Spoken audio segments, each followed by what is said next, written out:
न कार्तिक समो मासो न देवा केसात् परः। कार्तिक के समान कोई मास नहीं है, माह नहीं है, और केशव के समान भगवान श्री कृष्ण के समान कोई देवता नहीं है। कार्तिक मास में जो भक्त ब्राह्मण, क्षत्रिय, वैश्य या सेवक, माताएं, बहन, कोई भी जीव जंतु ब्रह्म मुहूर्त में संकल्प पूर्वक सूर्योदय से पूर्व स्नान कर लेता है तो उसे समस्त यज्ञों का, समस्त पूर्णों का, पुष्कर इत्यादि तीर्थों का, प्रयाग इत्यादि तीर्थों का लाभ वो घर में ही प्राप्त कर लेता है।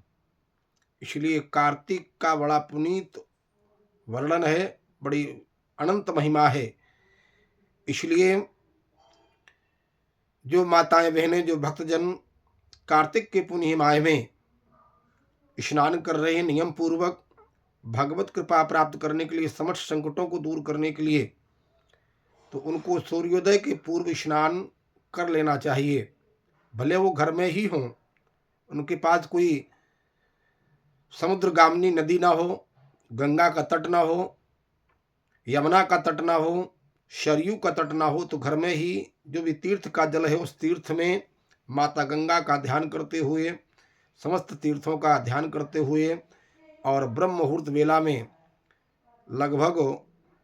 3:30 से लेकर के 5:30 के मध्य में स्नान कर लेता है तो उसे समस्त तीर्थों का फल प्राप्त होता है और भगवत कृपा प्राप्त होती है। एक बार माता सत्यभामा ने भगवान श्री कृष्ण से यह प्रश्न किया था, प्रभु, कार्तिक का बड़ा पुनीत माह है और उस पुनीत माह में मैं कार्तिक स्नान करना चाहती हूँ, समस्त संकटों को दूर करने के लिए, कष्टों को दूर करने के लिए, दुखों को दूर करने के लिए, दारिद्रता का निवारण करने के लिए, तो आप इसकी महिमा बताएं। भगवान श्री कृष्ण ने कहा, सत्यभामा, तुमने बहुत अद्भुत बात पूछी है, बहुत अद्भुत प्रश्न किया है जो जीवों के परम कल्याण करने वाला है। कार्तिक के महीने में जो प्राणी सूर्योदय से पूर्व मेरा स्मरण करता हुआ तीर्थों में स्नान करेगा, और तीर्थ अगर नहीं मिल रहा है तो घर में ही तीर्थों का ध्यान करते हुए स्नान करेगा, उसे मेरी अनंत कृपा प्राप्त होकर के उसे मनोवांछित फल की प्राप्ति होगी। इसलिए कार्तिक का बड़ा अद्भुत वर्णन है, बड़ी अनुपम महिमा है। इसलिए कार्तिक के महीने में स्नान के बाद कुछ नियम हैं। ब्रह्मचर्य व्रत का पालन करना चाहिए, कांसे के पात्र में भोजन नहीं करना चाहिए, मदिरा इत्यादि का सेवन नहीं करना चाहिए, मांस इत्यादि का भक्षण नहीं करना चाहिए, और अधिकतर अपने कर्म करते हुए भगवान के चिंतन में रत रह करके जो प्राणी ऐसा संकल्प लेता है तो निश्चित रूप से स्नान करने मात्र से प्रातःकाल मधुर बेला में उसके समस्त पापों का क्षय हो जाता है और भगवत कृपा प्राप्त होती है। भगवान कहते हैं, सत्यभामा, एक तरफ यज्ञ अनुष्ठान का फल, सारे तीर्थों की परिक्रमा का फल, एक तरफ पुष्कर, गया इत्यादि किए हुए समस्त धार्मिक यज्ञ अनुष्ठानों का फल, और दूसरी तरफ कार्तिक माह में स्नान करने का फल, ये बराबर हैं, बल्कि कार्तिक स्नान करने का फल ही श्रेष्ठ माना गया है। अधिक प्राणी नहीं कर सकता है, पूरे माह उसने स्नान नहीं किया है, तो लिखा है कि अंतिम 7 दिन यानी आंवला नवमी, अक्षय नवमी से लेकर के और